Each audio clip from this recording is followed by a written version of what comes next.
여러분, 우리가 신앙생활을 합니다.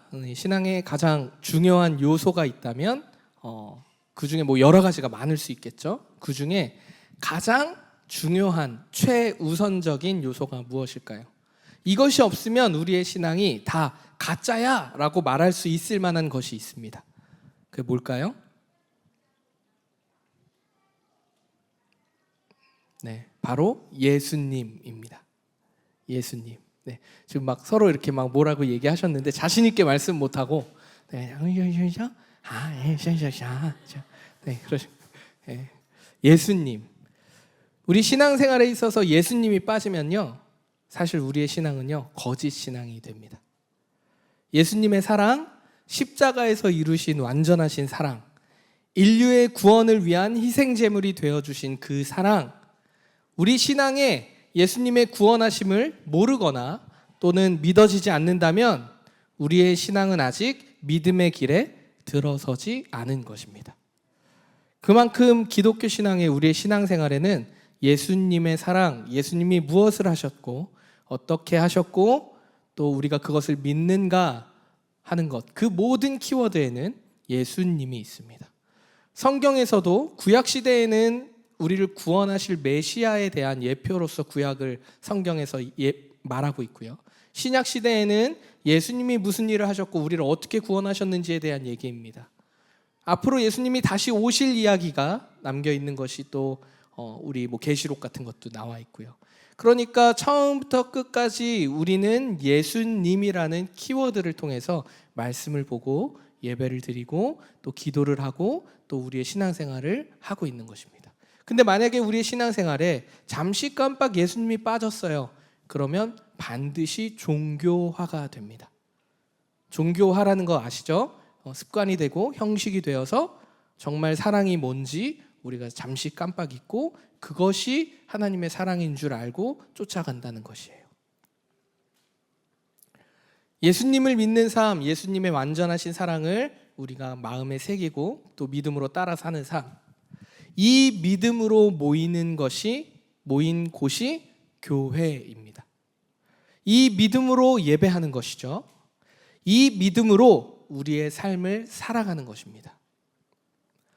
자, 그렇다면 왜 우리의 믿음과 신앙생활에 있어서 예수님이 중요한가? 왜 중요할까요? 눈에 보이지도 않고 만져지지도 않았던 이 예수님을 왜 자꾸 믿어지지 않는 예수님을 믿으라고 하는 걸까요? 왜 계속해서 죄인임을 인정하라고 할까요? 그것을 물으면서 예수님을 믿으라고 하는 건지 우리가 좀 이해할 필요가 있지 않겠어요?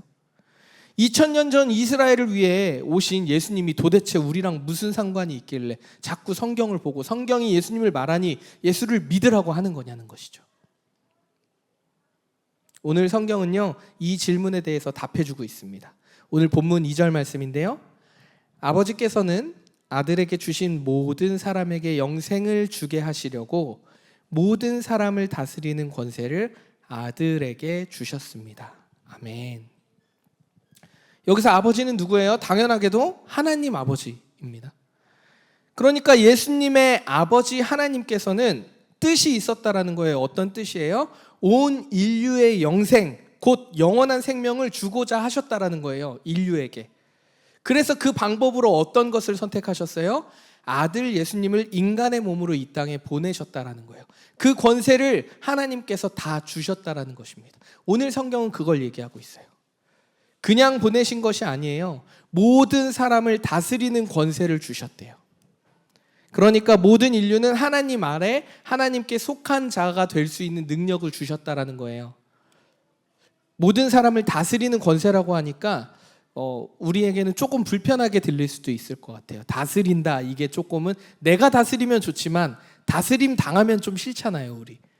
그러니까 예수님이 사람을 다스리는, 사랑의 하나님이 다스리는, 이러면 조금 불편할 수 있어요. 누가 누구를 다스려?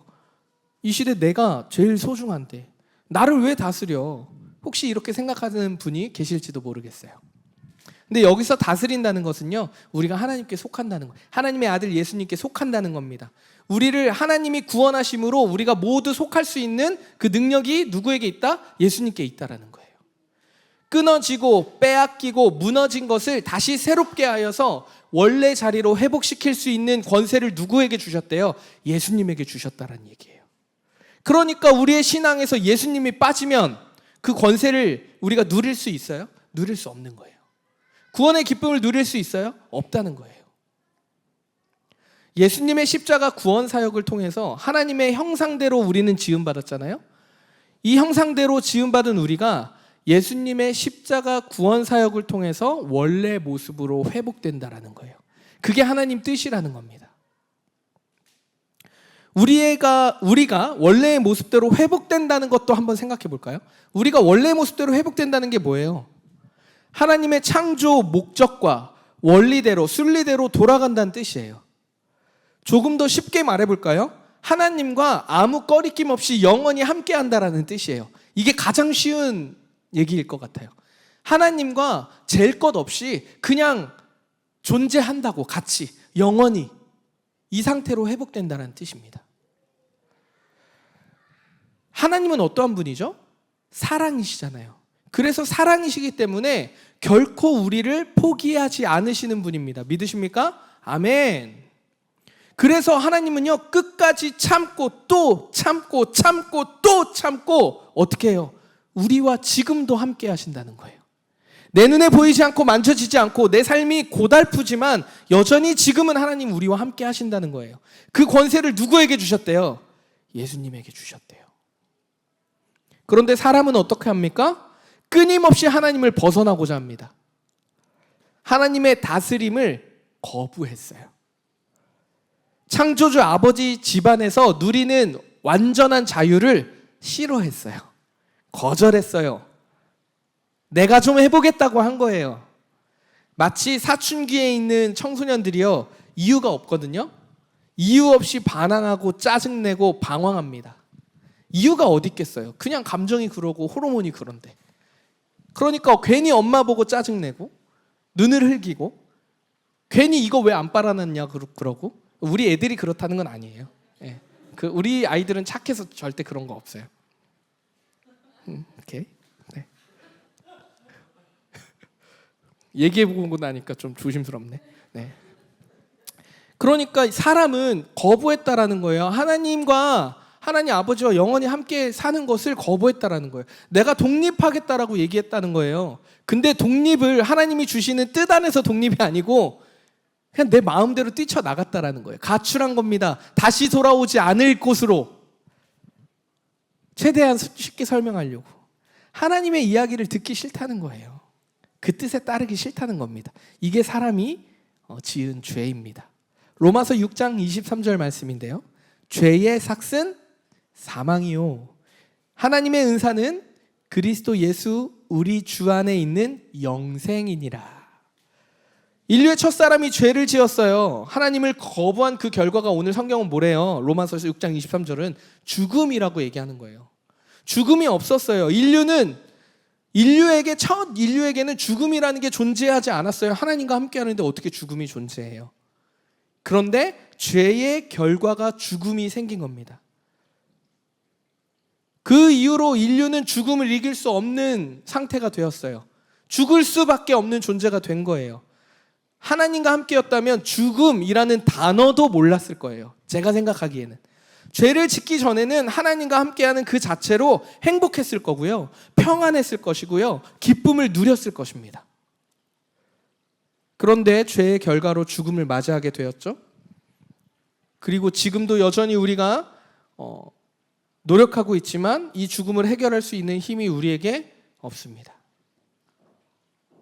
하나님께서 독생자 아들 예수를 이 땅에 보내주신 이유, 온 인류를 구원하기 위해 그 아들 예수님에게 모든 권세를 주신 이유가 바로 이것입니다. 하나님께서 직접 오셔서 죽음을 이길 수 있는 생명의 길을 열어주셨다는 거예요. 인간이 노력해서 얻을 수 있는 것이 아니었기 때문에 하나님이 직접 내가 이 길을 열어줘야 되겠구나, 힌트라도 줘야겠구나, 길을 환하게 열어놓고 일로만 오면 구원받을 수 있다는 걸 활짝 열어놔야 되겠구나. 누가? 직접 하나님이 동등된 그 예수님을 통해서 하시겠다라고 결정하신 겁니다. 이게 예수님이 이 땅에 오신 이유예요. 그래서 하나님께서는 예수님을 특별히 어떻게 해야 할 필요가 있었어요. 그게 뭐예요? 오늘 성경은 예수님을 영화롭게 하셨다라고 말하고 있어요. 예수님의 이름이 온 세상에 빛나게 하셨다라는 거예요. 예수님의 이름이 온 우주의 만물 위에 최고의 이름이 될 수 있도록 빛나게 하셨다라는 거예요. 이로써 무엇이 이루어지냐면 하나님은 예수님을 통해서, 그리고 예수님은 하나님을 통해서 영광 받으시는 거예요. 이해되세요? 다시요. 예수님이 영화롭게 되면요, 온 인류의 가장 위대한 이름이 될 거잖아요. 죽음을 이기시니까. 그러면 하나님이 그 영광, 그 능력을 예수님에게 주셨기 때문에 예수님이 그 일을 하셨을 때 하나님이 영광 받으신다는 거예요. 또 동시에 예수님도 하나님의 능력을 받았기 때문에 예수님도 영광 받으신다는 거예요. 이를 통해 우리는 진정한 연합, 하나됨을 생각해 볼 수 있겠죠. 온 인류의 구원을 위해 십자가에서 죽으신 예수님을 믿으라. 그리하면 영생을 얻으리라.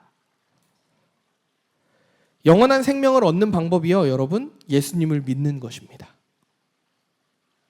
영생을 원하십니까? 영원한 생명 원하세요? 원하시는구나.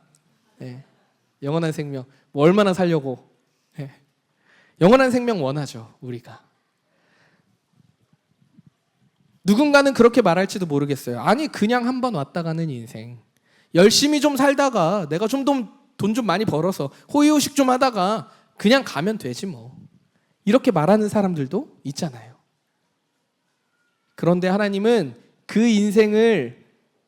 인생보다 더 좋은 인생이 있다라고 얘기하시는 거예요. 어떤 인생이에요? 하나님과 함께하는 인생, 영원히 함께하는 인생, 영원히 함께하는 삶이 있다라는 거예요. 자, 여러분 기억하십시오. 하나님께 속한 자는요, 이미 영원 속에 들어가는 것입니다. 예수님을 믿으면요, 시간의 개념이 없어지는 거예요. 예수님을 믿는 삶은요, 이미 하나님 나라의 백성으로서 삶이 시작됐기 때문에 우리는 죽음을 기다리는 삶이 아니고요, 영생의 기쁨을 누리는 삶이 되어야 한다는 거예요. 이 개념의 차이를 아시겠어요? 어쩔 수 없이 육신은 노화합니다. 그래서 죽을 수밖에 없지만 예수 그리스도를 믿는 삶을 살기로 결단하고 예수를 믿는다면 그 순간부터는요, 시간의 개념이 없다고요. 이미 영원 속에 속한 거라고요. 믿으십니까? 아멘. 영생의 개념으로 좀 우리가 이해해 볼까요? 우리의 시간 속에서 육신의 죽음이 없다라는 게 아니에요. 육신의 죽음이 있어요. 그런데 영원한 생명이라 함은 유일하신 참 하나님과 그 아들 예수님을 아는 것이라고 오늘 성경은 말하잖아요. 그러니까 내가 예수님을 알았어, 믿었어, 그러면 영생을 얻은 겁니다. 이걸 뭐라고 얘기해요? 구원이라고 얘기해요. 그래서 구원이 여기에 적용이 되는 거예요. 아, 내가 어떻고 내가 뭐 죄 지었고, 아니요. 하나님, 영생은 성경이 얘기해요. 유일하신 참 하나님과 그 아들 예수님을 아는 것, 알고 믿으면 그것이 영생이래요. 그러면 그게 언제부터 영생이에요? 내가 육신이 죽고 주님 다시 오시면 영생이에요? 그때는 영화롭게 되겠지. 심판의 때에 우리는 심판받지 않겠죠.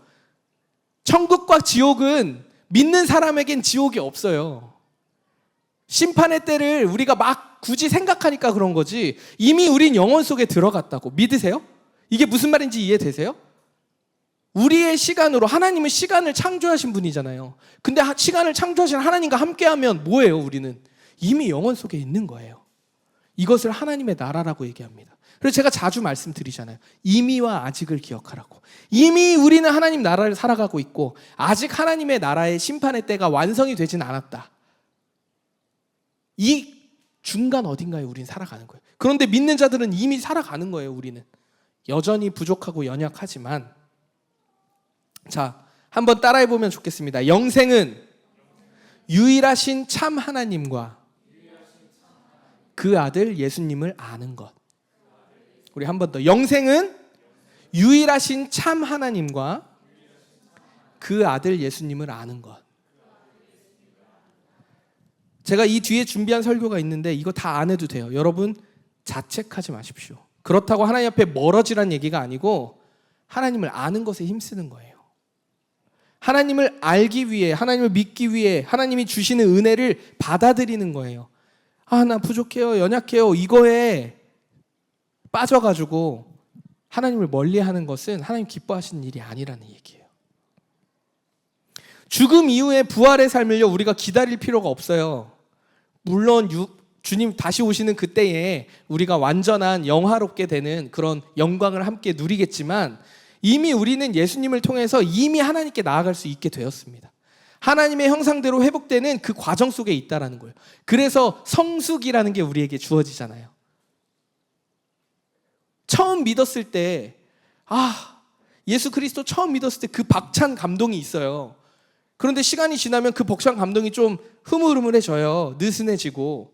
그러면 구원 안 받은 거예요? 아니라는 거예요.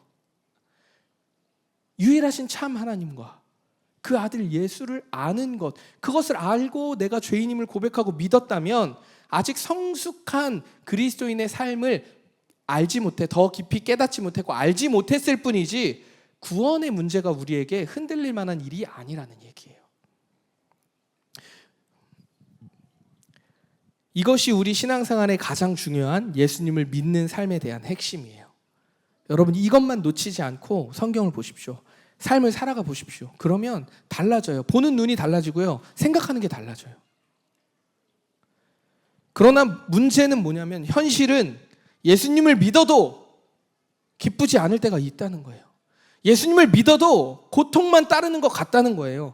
예수님을 믿어도 이 고통이 끝이 없는 것 같다. 이게 우리의 현실적인 고통이고 아픔이고 하나님 앞에 간구의 모습들이죠. 예수님을 믿으면 형통한 삶, 고난을 뚫고 지나가는 삶, 행복해져야 되는데 내 삶이 잘 안 풀리는 것 같다는 생각이 자꾸 드는 거예요. 이게 우리가 신앙을 가지고 살아가는 자들의 어려움입니다.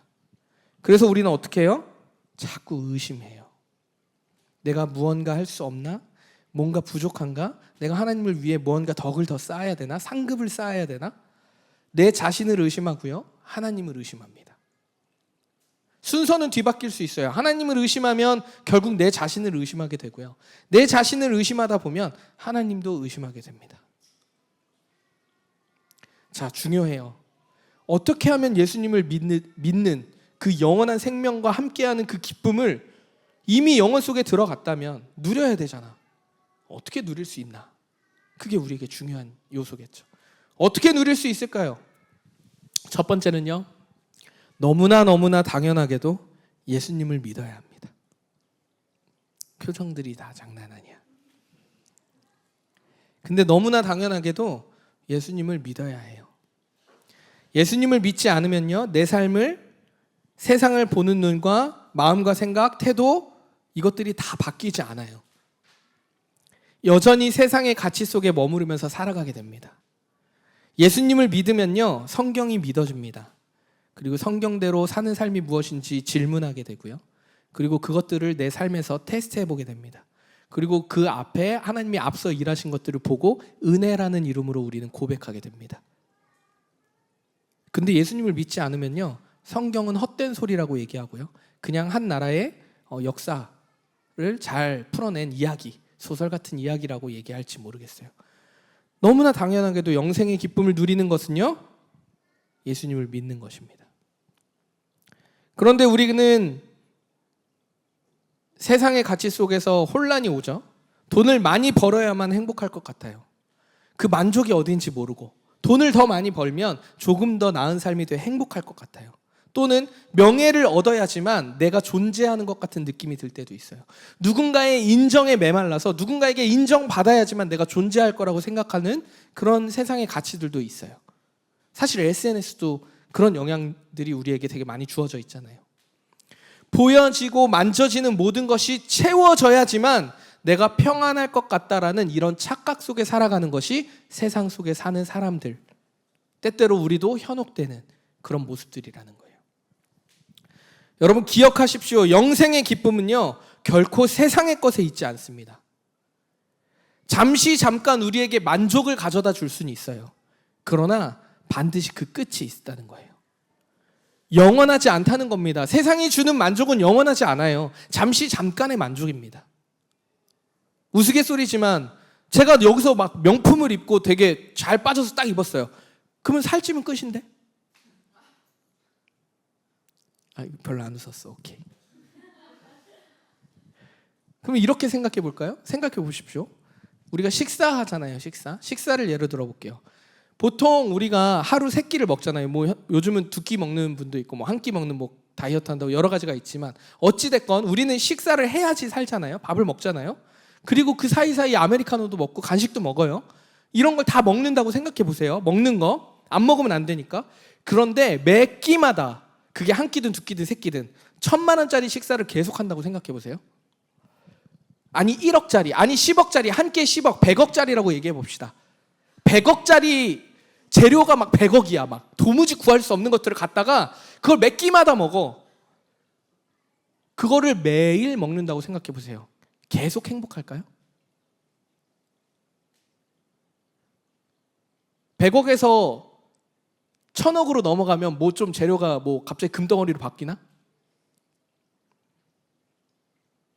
신메뉴가 그러면 개발돼서 한 끼의 가격이 올라가면 좀 더 행복해질까요? 그렇지 않다는 거예요. 인간은 유한합니다. 물론 좋은 음식이 있고 건강하지 않은 음식이 있어서 몸된 성전을 건강하게 가꿔야 될 우리의 책임도 있지만 제가 세상이 주는 행복이 이렇다라는 걸 설명해 주고 싶은 거예요. 세상의 것은요, 한계가 있어요. 잠깐의 만족입니다. 영생의 기쁨은 결코 세상에 있지 않다라는 거예요. 예수님을 믿음으로 우리에게 주어지는 영생의 기쁨은 보이지 않는 에너지예요. 보이지 않아요. 그 에너지는 영생이 가져다주는 유익 기쁨은 보이지 않는 에너지라는 거야. 이렇게 얘기하면 잘 이해될 것 같아요. 마음이 근심이 있었는데 이게 사라지니까 얼굴이 밝아지는 거. 이게 영생의 기쁨입니다. 하나님 때문에 새 힘을 얻어서 내 태도가 달라졌어. 그래서 내 삶이 즐거워져. 힘이 생겨. 에너지가 넘쳐. 이게 영생이 주는 기쁨이에요. 영생의 기쁨은요, 예수님을 믿을 때 시작됩니다. 두 번째는요, 예수님의 사랑을 기억해야 한다는 거예요. 사실 여기에 우리는 더 많이 해당될 것 같아요. 우리는 다 믿는 자들이니까. 예수님의 사랑을 기억한다는 거예요. 기억해야 된다는 겁니다. 예수님은요, 제자들과 나눈 최후의 만찬에서 뭐라고 얘기하셨어요? 나를 기념하라 하시잖아요. 이것이 우리의 전통이 되어서 저희 교회는 1년에 2번 뭘 하죠? 성찬식을 해요. 예수님의 찢겨진 살과 흘리신 피를 기억하면서 나를 죽이고 하나님 앞에 엎드려서 회개하고 하나님 주신 은혜에 감격하는 것, 이걸 예수님이 하라고 말씀하셨어요. 기념하라고. 신학자 칼백은요, 할 수 있다면 모든 예배에 성찬을 하라고 할 정도로 성찬의 중요성, 하나님이 예수님을 기억할 수 있도록 모든 교회가, 믿음의 공동체가 힘써야 한다고 얘기해요. 이만큼 예수님을 기억하는 삶은요, 우리의 신앙의 삶에 있어서 너무나 중요하다라는 거예요. 예수님의 사랑과 은혜가 내 삶에서 기억되지 않는다면 우리는 다시 순식간에 세상의 잠깐의 만족을 찾아 나서게 돼요. 중독에서 벗어났다고 할지라도 잠깐 놓쳐서 한 번 노출되면 금방 다시 중독의 삶으로 돌아갑니다. 자, 그럼 예수님의 사랑을 기억하는 수많은 방법들이 있는데 뭐가 있을까요? 대표적으로 당연하게도 뭐예요? 말씀 읽고 기도하는 거. 너무 당연한 얘기를 한국교회 수많은 시간 가운데 해왔다고요, 우리가. 근데 말씀을 읽는 것도요, 여러분 요즘 시대 얼마나 좋아졌습니까? 다양한 번역본으로 읽을 수도 있어요. 이해가 안 된대. 개역개정이 이해가 안 돼요. 개역개정도 모를 수 있으니까. 성경이 이해가 안 돼요. 아, 그래요? 쉬운 성경, 메시지 성경 갖다 줘요. 안 읽어. 읽는 거 힘들어요. 독해가 안 돼요. 오디오 성경 들어요. 안 들어요. 어쩌자는 거야? 기도를 얘기해 볼까요? 여러분 식사 기도 있죠? 식사 기도 안 해요. 1분 기도 있잖아요. 아침에 일어나서 눈 뜨자마자 하나님 감사합니다. 오늘도 하나님 뜻 안에 살게 해주십시오. 10초 기도도 할 수 있어. 기도 안 해요. 함께 예배 가운데 통성으로 기도하는 합심 기도도 있잖아. 손 붙잡고 중보하는 중보 기도도 있고요. 하나님을 기억하는, 예수님을 기억하는 방법이 말씀과 기도 말고 또 있어요. 또 뭐가 있을까요? 믿음의 동역자들과 하나님에 대한 이야기를 나누는 거. 삶 가운데 발견한 하나님에 대해서 대화하는 것. 기도 제목 나누는 거. 이게 다 기억하게 하는 일들이잖아요. 제가 지난주 우리 CN테크 제육 형제 회사 신우회 설립 예배 우리 공동체가 같이 기도해 준 덕분에 기도회가 시작됐잖아요. 얼마나 감사한 일이에요. 그거 왜 해요? 제가 가서 그렇게 얘기했어요. 이 예배 왜 드리는 거냐고. 우리 계속 질문해 보자고. 아마도 예수님의 사랑을 기억함으로 그 회사 안에 하나님의 사랑을 확인하고 그 안에 사랑을 누리고 그 사랑을 흘려보내기 위한 전초 기지, 선교의 기지로서 저는 회사에 신우회가 존재한다라고 생각해요. 저 그렇게 전달했어요. 하나님 뜻 안에서 우리가 살아가면서 생기는 희노애락을 믿음의 동역자들과 나누는 거예요. 근데 이거요? 믿음의 동역자들만 나눠요? 아니죠. 믿지 않는 친구에게도 나눌 수 있잖아. 나는 하나님 은혜를 이렇게 받아서 난 요즘 힘들었는데 이상하게도 제 삶이 변한 건 없는데 마음이 행복해, 평안해. 이거 하나님 기억하는 거잖아. 누가 물어봐요. 야, 너 얼굴이 밝아졌다. 왜 그래? 우리 그 영상 제가 한번 얘기했잖아요. 막 워킹 그 모델하는 사람이 되게 자신 있게 하니까 당신 너무 멋있게 걷고 뭐 이렇게 표정이 보는데 왜 그래요? 나는 예수님을 믿는다고. 여러분, 하나님을 기억하고 예수님을 기억하는 일은요 너무 많아요. 너무너무 많아요. 할 수 있는 일들이. 상상력을 발휘할 수 없고 내 삶이 연약하다라고 쪄들었다고 하나님과 멀리 있다라고 내가 숨는 것뿐이지 나눌 수 있는 건 너무 많습니다. 할 수 있는 것도 너무 많고요. 올디너리 교회가 평범한 일상에 특별한 하나님의 은혜를 경험하는 교회이기를 소망합니다. 근데 여러분 기억하십시오. 제가 평범한 일상을 강조하는 그것이 여러분들에게 어떠한 제약이 없거나 이런 것을 그냥 열어준다라고 생각하시면 안 돼요. 우리 교회는요 새벽 기도가 없습니다. 수요예배도 없고요, 목요 영성도 없고 금요철화도 없어요. 심지어 특별 새벽 기도도 잠깐 새벽 기도로 우리 영상으로 해요. 여러분, 없으면 평범한 일상의 하나님의 은혜를 더 깊이 경험하셔야 합니다. 없다고 좋은 교회가 아니에요. 있다고도 좋은 교회는 아니지만 그리스도인으로 살아가는 사람들이 잘 모이고 그 안에 하나님의 사랑의 은혜의 풍성함을 나누는 교회가 좋은 교회예요. 크고 작음의 문제가 아니고 부의 승쟁이 아니고 건물이 좋게 있느냐 시스템의 문제가 아니고 예수님의 사랑을 바로 알고 그 은혜대로 내 삶의 일상의 삶에 하나님의 은혜를 누리고 모여서 그 사랑을 잘 나누는 교회가 건강한 교회, 좋은 교회입니다. 믿으십니까? 우리 올디너리 교회가 그렇게 되기를 간절히 소망합니다. 가끔 이런 생각했어요. 지금은 잘 안 하는데 초창기 때 아마 은영자매 우리 운영위원들은 좀 알 것 같은데 이렇게 예배가 없어도 우리 성도들은 예수님의 사랑을 기억할 수 있을까요? 그래서 뭐라도 만들어야 되나? 제가 막 그런 불안한 적이 있어요. 지금은 안 그래요. 여러분 걱정하지 말아요. 네. 대신 여러분의 일상의 삶을 내가 더 쪼개서 더 막 압박할 테니까 막 기도해 말씀 봐 이렇게 할 테니까 내가 모이기에 힘쓰는 것이 예수님을 기억하는 방법 중 하나인데 우리 교회는 모이는 것이 너무 로컬 처치가 아니다 보고 다 멀리 있다 보니까 또 요즘 같은 시대는 한 번 약속 잡는 것도 너무 어렵잖아요. 그래서 이거 너무 어렵지 않나? 의도적으로라도 예배 시간들을 더 많이 만들어서 좀 모이게 해야 하나? 이런 고민도 한 적이 있어요. 그런데 이런 생각이 들다가도 늘 끝은 뭔지 아십니까? 기도해야지.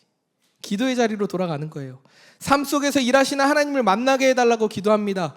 이곳에 모여서 기도하는 거 너무 유익하고 좋아요. 근데 이것도 중요하지만 우리 삶에서 만나는 하나님의 은혜도 중요하다라는 거예요. 그러면 목사가 뭘 해야 돼요? 여러분의 삶을 놓고 기도해야겠죠.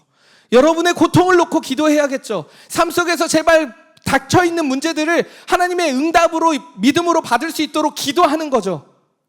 될지 안 될지 몰라요. 그냥 믿음으로 기도하는 거예요. 아프면 살려달라 기도하고 막혔으면 뚫어달라 기도하는 거예요. 나는 할 수 없으니까. 근데 이것만 기도하겠어요? 큰 문제들만 해결되면 하나님 일하십니까? 아니에요.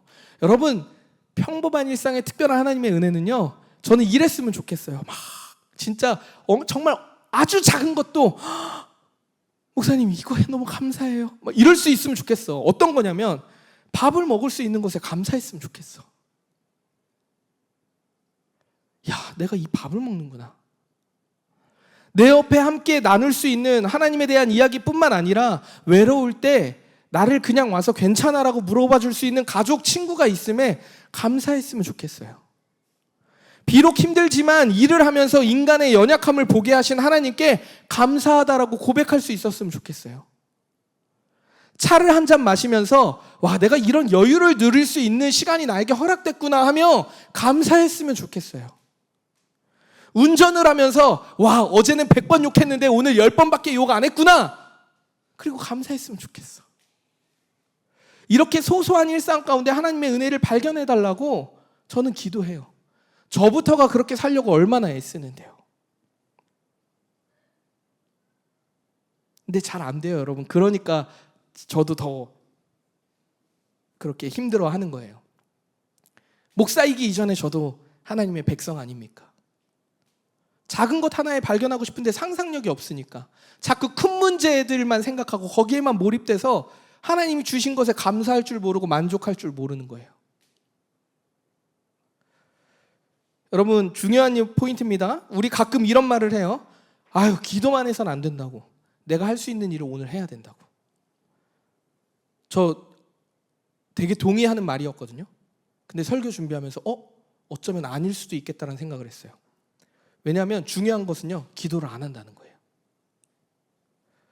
기도로 하나님의 뜻을 구하고 하나님 능력에 대한 소망을 가지려 하는 태도가 전제되어 있으면 그 상태에서 내 삶을 사는 거는 그 말이, 아까 했던 말이 기도만 하면 안 된다는 말이 맞을 수 있겠죠. 그런데 내가 해야 하는 일을 해야 된다라는 생각이 들어오면요, 그것만 집중해요. 하나님의 일에는, 하나님의 뜻에는 관심이 없어집니다. 그래서 지금은 생각이 바뀌었어요. 기도 먼저 해야 되는구나. 모든 일에 기도를 먼저 해야 되는구나. 밥 먹는 일도, 일하는 일도, 책을 보는 일도 숨 쉬듯 기도해야 되는구나. 쉬지 말고 기도하라는 뜻이 그런 뜻이구나 라는 것을 이제 좀 알겠어요. 할 수 있다면 우리 호흡하면서 기도해야 돼요. 주여, 주여, 한숨 내뱉듯 기도해야 합니다. 기도만 할 수 없다는 말이 잘못된 말인 것 같아요. 왜냐하면 모든 사람들이 기도 안 해도 잘 살거든요. 기도를 안 하고도 원래 사는 인생이에요, 우리는. 기도만 할 수 없다는 얘기가 기도만 해도 모자랄 판인데 기도를 안 해봐요. 어차피 살던 대로 살 거잖아. 그러니까 기도만이라는 이 의미가 별로 의미가 없어요, 이 말이. 기도와 상관없이 우리는 우리에게 주어진 시간 속에 버티면서 견뎌내면서 살아가요. 힘들어도 욕하면서 살아가고, 좋든 싫든 회사에 출근하고 돈에 쪼들리고 집 걱정을 2년마다 합니다. 이직 걱정하고요. 나는 꿈이 있었는데 내 이직을 어떻게 하지? 내 비전은 뭐였지? 놓고 답답해하고 살아가요. 우리뿐만 아니라 모든 사람이 그렇게 살아가요. 기도와 상관없이 살아간다는 얘기예요. 그러면 우린 뭘 해야 돼요? 기도해야죠. 그러니까 우리는 호흡하듯 기도해야 된다는 거예요. 물리적인 시간을 막 12시간 이렇게 기도하라는 게 아니고, 호흡하듯 할 수 있는 한 하나님 깨어서 하나님을 기억할 수 있는 어떠한 요소들로 기도하는 거예요. 주여 주여 하는 거예요. 우리 권사님들 믿음이 얼마나 좋은지 몰라. 주여 주여가 이제야 들려. 그때는 뭐 발만 하면 권사님 주여 주여야. 근데 지금은 주여 주여가 그렇게 믿음의 기도라는 걸 알게 됐어. 예수님의 사랑을 호흡하듯 기도하며 예수님의 사랑을 기억하고 하나님의 뜻을 물어야 한다는 거예요. 그럴 때 영원한 생명, 영원 속에 들어간 하나님의 나라의 백성의 기쁨을 누릴 수 있다라는 거예요. 안 그러면 누릴 수 없어요. 누릴 수 없어요, 결코. 세상이 우리를 유혹하는 방법은 이 시대에 가장 탁월하게 맞게 우리에게 막 바꿔주거든요.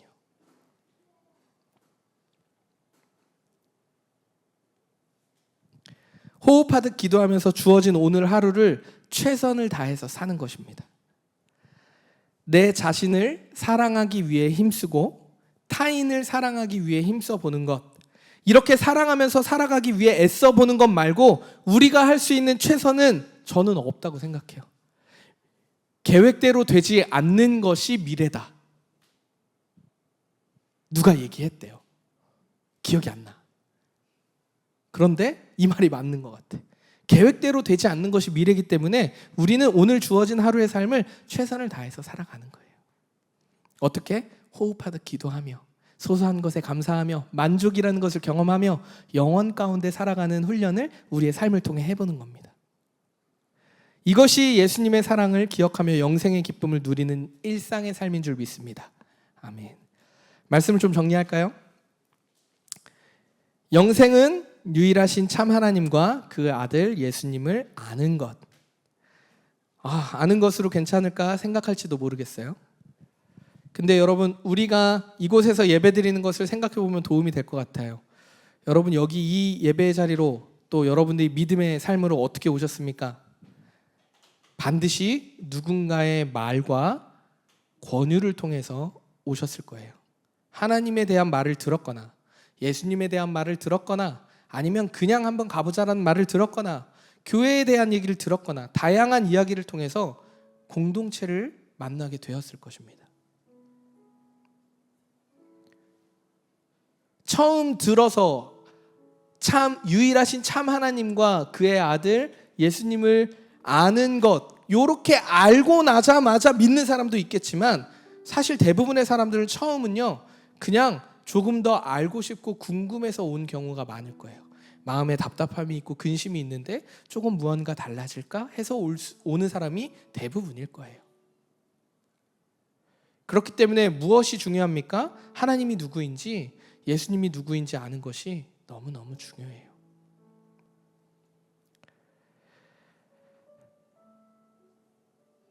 알고 나면요 믿음의 고백을 드릴 수 있게 됩니다. 예수님을 모르는데 너를 구원할 분이 누구야? 너 그냥 신을 믿는다고 얘기해봐. 그럼 너 구원받을 수 있어라고 하지 않잖아요. 예수님이 누군지 우린 소개하잖아요. 그러니까 예수님을 알아야 합니다. 성경을 알아야 하고요. 하나님이 누구인지 예수님이 누구인지 성령님이 누구인지 알고 나면요 선택의 기로에 서게 돼 있어요. 어떤 선택이냐면 하나님의 뜻에 따라 살 것인지 기존 살아왔던 방식 그대로 살 것인지. 예외는 없습니다. 둘 중에 하나를 선택하게 돼 있습니다. 다르게 말하면 오늘 말씀에 비추어 말아보면 하나님과 함께 영원한 생명의 삶을 살 것인지 죽음을 앞둔 죄수처럼 고생하며 살 것인지 결정해야 한다는 거예요. 예수님이 영화롭게 되어지고 인류를 어떻게 구원하셨는지 여러분 다시 한번 생각해 보십시오. 예수님이 말이 영화롭고 멋진 얘기지만 예수님 고난 받으셨어요. 지독히도 고통스럽게 고난을 받으셨습니다. 만약 이 고통과 순환이라는 것이 없었다면 영광도 없어요. 부활도 큰 의미가 없을 거예요. 모두가 보는 앞에서 죄인이라 저 예수를 죽여라, 강도보다 예수를 죽여라 하니까 예수님이 죽으시고 부활하셨을 때 사람이 아는 거지. 어디 혼자 가서 룰루랄라 잘 있다가 나 이제 죽어야지, 예수님 하나님 나에게 그렇게 하라고 명령하셨으니까 죽었다 부활했다 아무도 모를걸. 어디서 죽었다 어디 살아나냐고. 고난받고 죽으셔야만 했던 거예요. 파리올림픽이 끝났잖아요. 이제 그 패럴올림픽이 시작됐는데 여러분 올림픽을 한번 생각해 보세요. 4년의 열심의 흔적이 없이 메달을 땄다고 생각해 보세요. 우리가 박수 치겠어요? 그냥 천재네. 우리랑은 상관없는 사람들이야. 감동이 있겠어요? 감동이 없죠. 그런데 이 4년의 시간을 고통과 고난의 시간을 감내하고 막 최선을 다해서 하루하루 진짜 빠짐없이 식단 관리해가면서 훈련을 해보았더니 메달이 주어졌다. 이런 스토리가 우리에게 감동이 되는 거 아니에요? 예수님의 영광과 부활의 영광과 또 구원의 기쁨의 그 영생의 그 사역들이 올림픽의 메달과 비교할 수는 없겠지만 인류 구원을 위해 받아야 했던 고통의 시간, 고난의 시간이 있다라는 거예요. 그 고난의 결과가 우리에게 영생이라고 주어졌다는 거예요. 그러면 예수를 믿는 우리들의 인생은 어떻게 살아야 할까요? 어떻게 살아야 돼요, 여러분? 고통받아야 돼요? 네. Yes. 근데 난 싫어. 그래서 무엇부터 해야 되는지 아십니까? 내려놓으십시오. 내려놓는 것부터 하자고요. 나의 계획을 내려놓으십시오. 나의 주권을 내려놓으십시오. 뜻대로 안 돼요. 뜻대로 안 돼요. 20년 뜻대로 됐다가 나머지 모두 뜻대로 안 돼요. 나는 죽고 내려놓으십시오. 나는 죽고 예수로 살겠다는 결단만 남기고 내려놓으십시오. 하나님께 맡기는 삶을 살겠다는 기도와 간구만 남기고 내려놓으십시오. 내려놓는다는 말의 다른 뜻이 뭔지 아십니까? 하나님께 맡긴다는 거예요. 영생의 기쁨을 누리는 삶은요, 하나님께 맡기는 삶이에요. 맡기는 훈련을 해봐야 돼요. 우리의 삶을 통해 작은 것부터. 오늘 은혁자매가 한 걸음 기도 제목에 넣었는데 한 걸음 해보는 거예요. 믿음의 도전을 한 걸음 해보는 겁니다. 한 걸음도 못해. 움찔 해보자고. 잠깐 뒤꿈치 살짝, 요거 운동 되게 좋대. 그러니까 뒤꿈치 잠깐 들어보자고.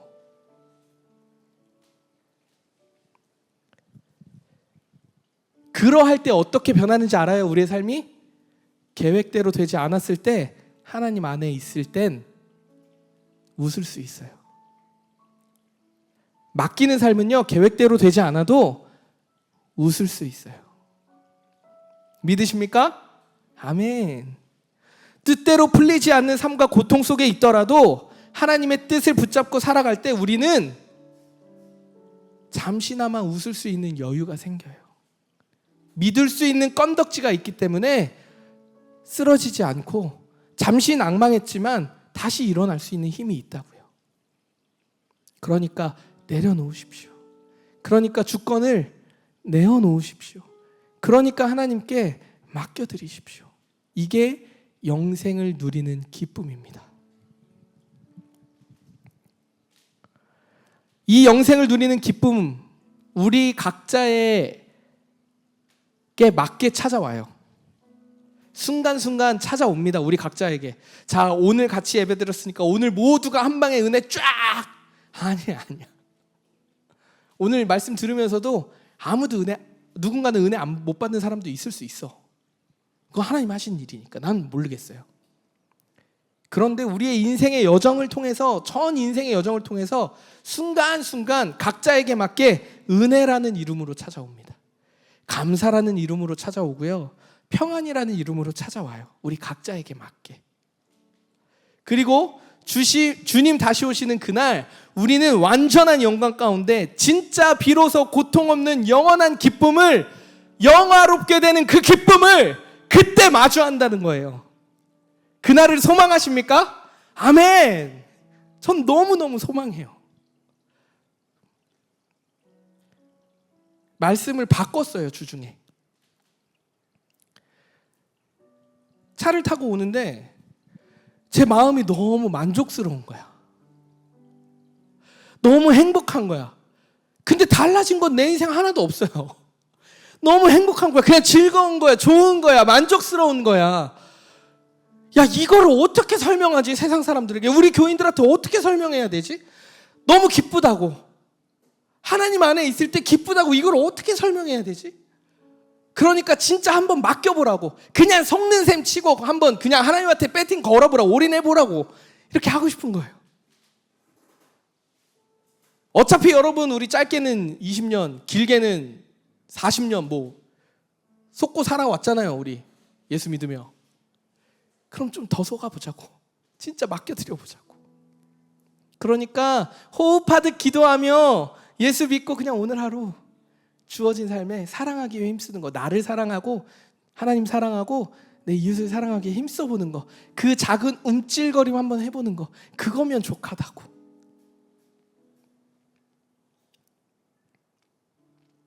사랑하는 우리 성도 여러분, 하나님께 맡기는 삶을 살아가기를 그리스도의 이름으로 축원합니다. 내 머릿속에 수많은 계획, 교만함을 내려놓게 되기를 그리스도의 이름으로 축복합니다. 그저 주어진 하루를 최선을 다하면서 나와 타인을 사랑하기에 힘써 보셨으면 좋겠어요. 만약 그것이 우리가 져야 할 십자가라면 여러분 기꺼이 지셔야 합니다. 시간은 더디 걸릴지라도 지셔야 합니다. 저는 이러한 삶을 살 때 우리를 통해 하나님 영광 받으시는 줄 믿습니다. 그 영광을, 하나님이 예수 그리스도의 영광을, 하나님도 받으신 그 영화로움을 예수 믿는 자들에게 동일하게 주셨음을, 허락하셨음을 믿습니다. 아멘. 그러니까 여러분 다 영화로운 존재들이에요. 그리스도 안에 있으면 영화로운 존재들이거든요. 어디 가서 손가락질 밟고 야 네가 일 그따구밖에 못해? 야 넌 진짜 야 너는 어떻게 야 배운 게 그거밖에 없냐라고 얘기를 들을지라도 그래 너는 씨부랴 아이고 그래 속마음이 막 나왔어. 그래 너는 그렇게 말해라. 나는 근데 영화로운 존재야. 하나님께 맡기는 삶을 통해 영원한 기쁨과 영광을 누리는 우리 올디너리 모든 성도님들 되시기를 그리스도의 이름으로 축원합니다.